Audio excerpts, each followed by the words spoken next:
Itulah proses membuat animasi itu. Oke, cek. Kita akan melanjutkan video lagi. Selanjutnya ini.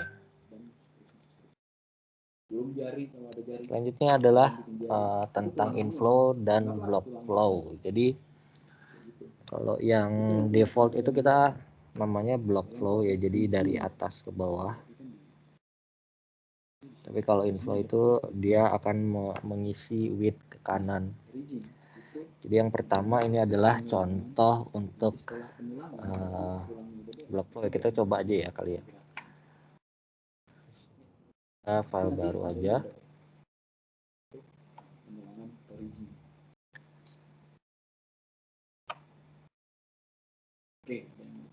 Jadi kalau yang block flow ini adalah flow yang default gitu ya.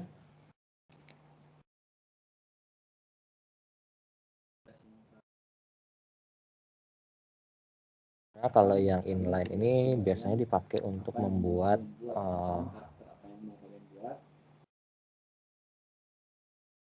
menu. Nah, kita sekarang coba untuk yang buat aja ya yang biasa.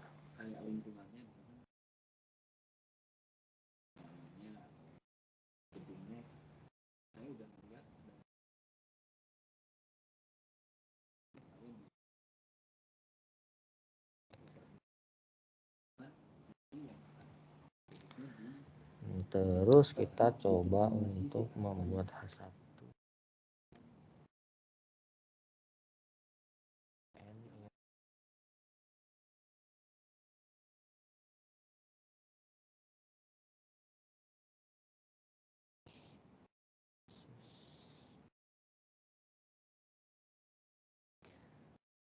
Salah ini choicesnya.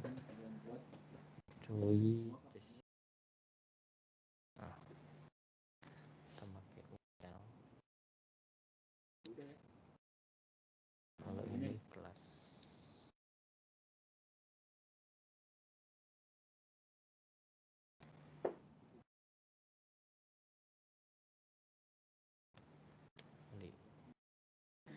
Pertama misalnya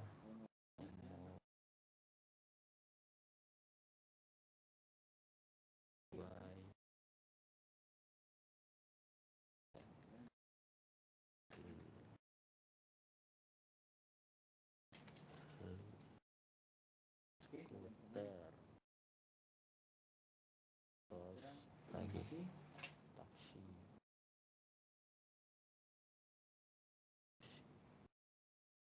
itu lagi ini contoh. Saya buat folder baru aja kali ya.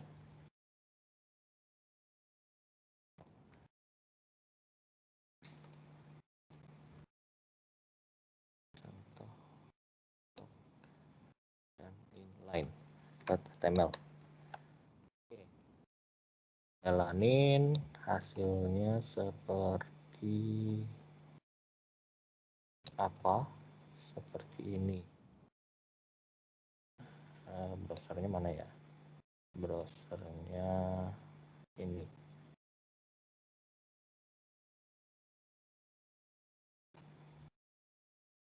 Nah, ini yang default. Jadi kalau yang block flow kita nggak usah nambahin apa-apa sebenarnya. Jadi secara default itu udah jalan dari atas ke bawah secara block gitu. Nah, kalau yang inline ini agak beda. Jadi ini contohnya. Inline itu kita perlu namanya nambahin dan CSS juga. Nah, yang diubah adalah yang di sini, yang di toolbar, yang LI-nya, listnya. Listnya kita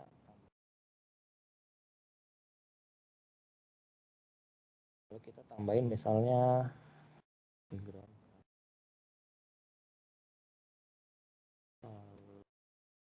ya adalah warna abu-abu.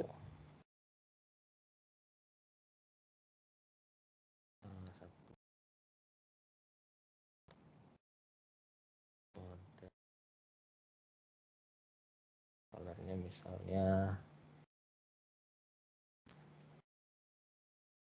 3F3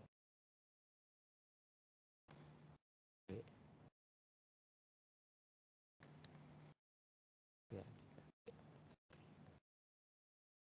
marginnya, paddingnya,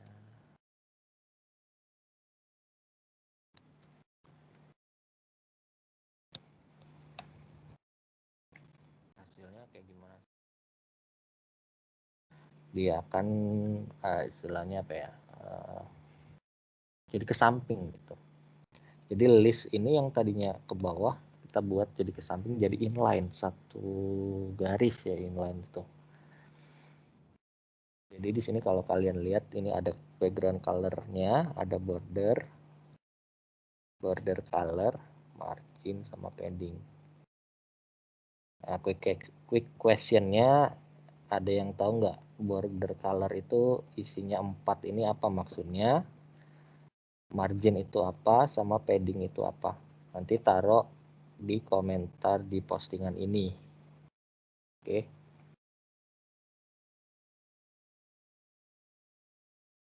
Ini hasilnya.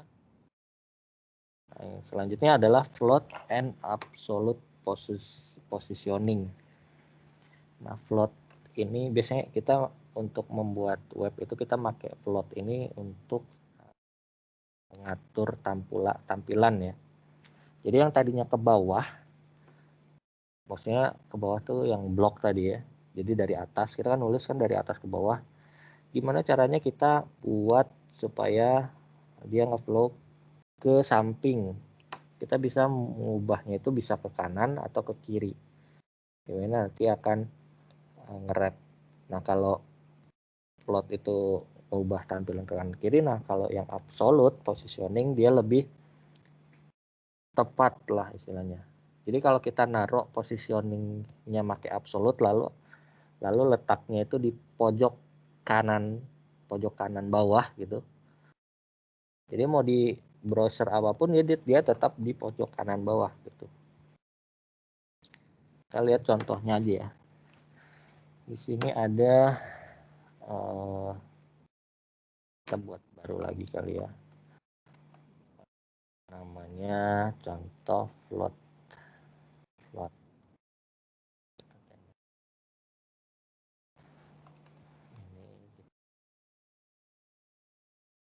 Ini yang float.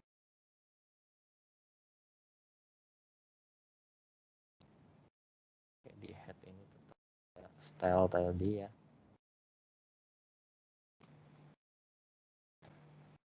Stylenya ada 2. Kita buat dulu strukturnya. Strukturnya ini ada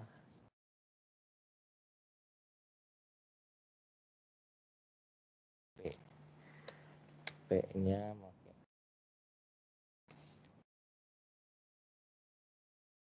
ini lower rem isinya. Rem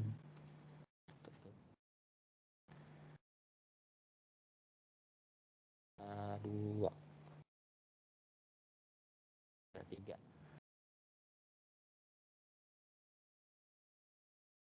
Oke, semoga kebaca ya.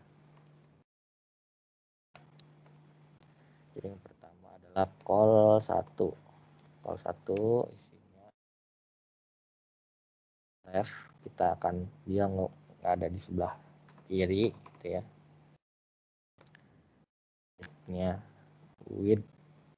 Width-nya adalah 1.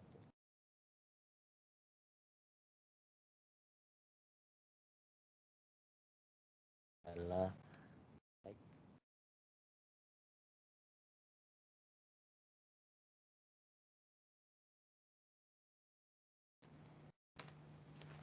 lalu floatnya left juga.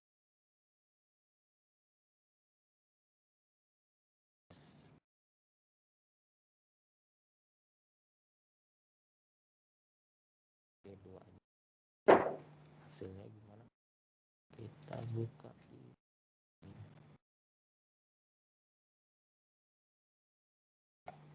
ini akan kita lihat kalau ngefloat ke sebelah kiri. Panjangnya hapus aja deh sampai sini aja nih. Panjang banget.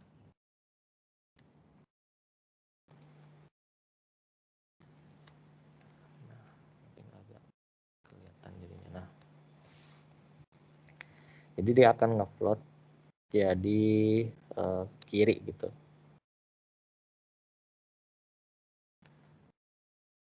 Terus bedanya apa sama yang absolut?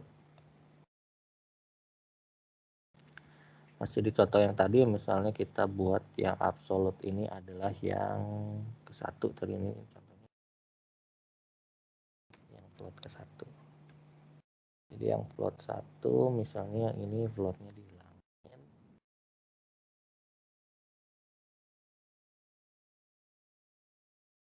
ganti float satu posisi top tom. Jadi kalau positionnya itu kita bisa hitungnya bisa dari top, bisa dari bottom.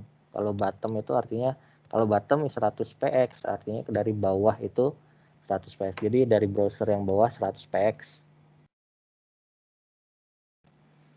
Terus ada left ya, right ya, right. Hasilnya gimana? Hasilnya seperti ini. Jadi dari bawah 100 px, dari kanan, ini kan kanan satu, kanan 100. Dia posisinya di sini. Kita tambahin, kalau ditambahin gimana?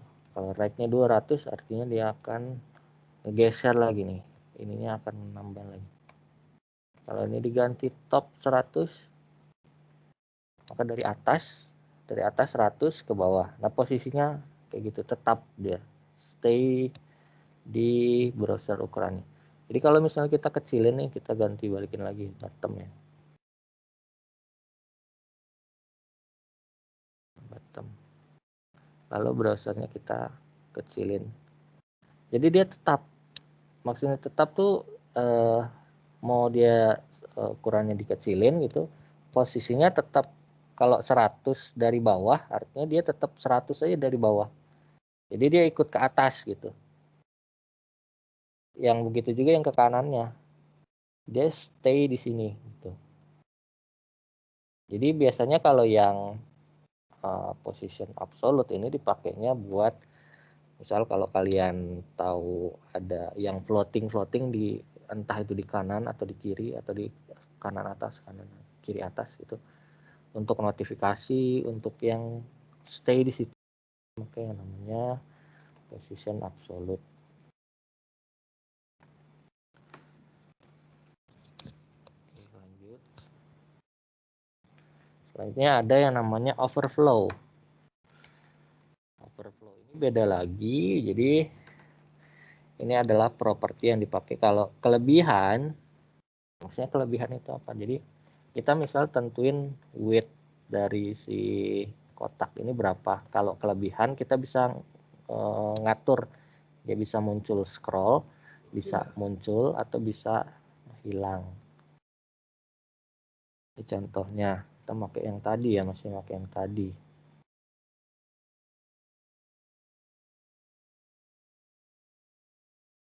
Ini ganti jadi scroll.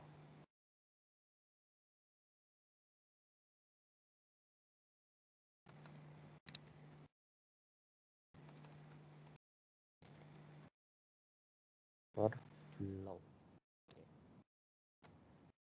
Contoh overflow.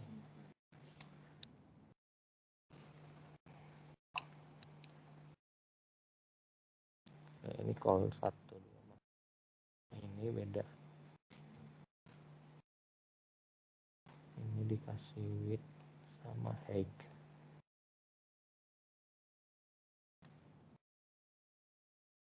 Width-nya misalnya 200.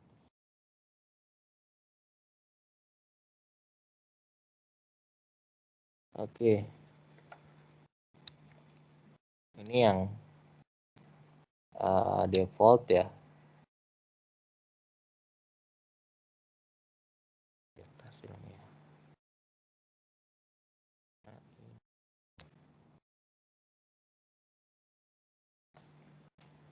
Oke, jadi yang ini kotak ya 200, tapi ini ada nambah. Kalau misalnya tambahin kali ya, ini si loremnya kurang panjang.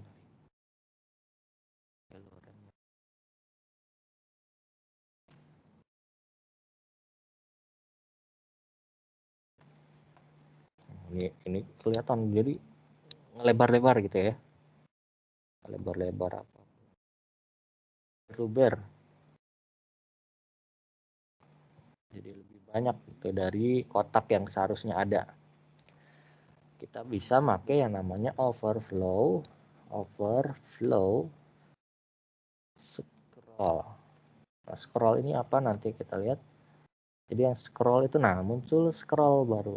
Jadi kotak yang seharusnya 200 jadi tetap 200 tapi muncul scroll.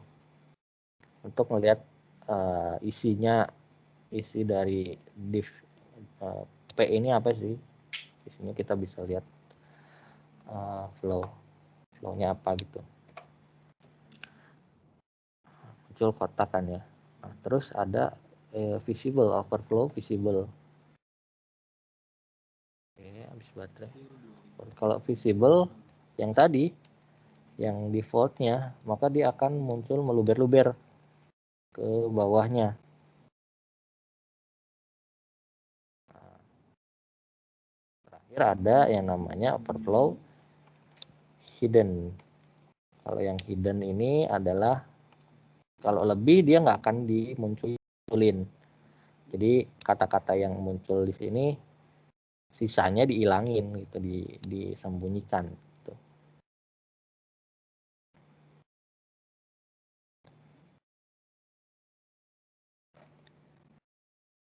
Nah, ini visible, yang ini yang hidden.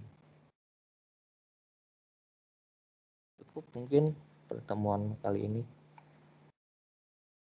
Assalamualaikum semuanya, semoga pada sehat ya.